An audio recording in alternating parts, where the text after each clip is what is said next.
buti na lang. Gwapo talaga ni Omar. Sa akin ibinigay ang mic talaga. Hello po, good afternoon. Ako po si Alvin Mantubig sa 49. Ngayon na po, may kasama na si Becca dito, hindi na siya nag-iisa, katulad last year.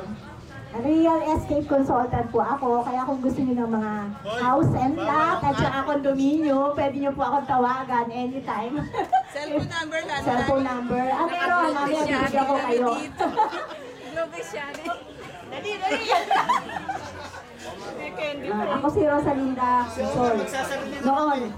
Sasarili na daw. Oo, hiwalay na raw sa asawa. Taga Cavite na ako ngayon. Sa factory ako nagtatrabaho. Ako nga pala yung si Armando. Siguro marami nakakilala na sa akin kahit hindi ko.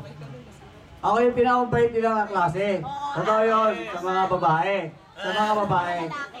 Pero sa mga malalaki, galit na galit ako pag niloloko yung mga klase ko babae. Totoo yun.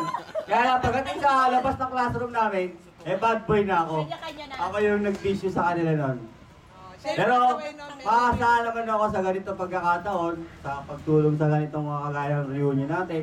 Pwede niyong, sabihin niyo lang Rebecca kung kailan niyo kailangan ng tulong ko. Dahil ako isang construction boy. Okay, salamat Ito ang pinakagwapo namin na klase, dancer to nun. Gusto niyo na sample? Asriel, sample daw. Music nga, music nga. Hindi, wala pa yung partner mo eh.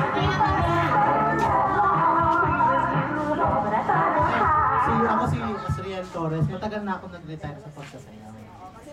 Kasi malaki na yung chan ko. Sa Las Piñas ako ngayon nakatira.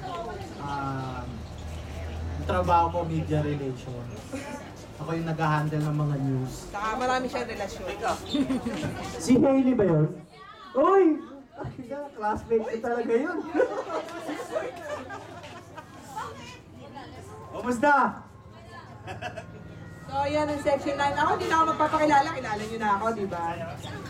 So, section 10. Thank you, section 9.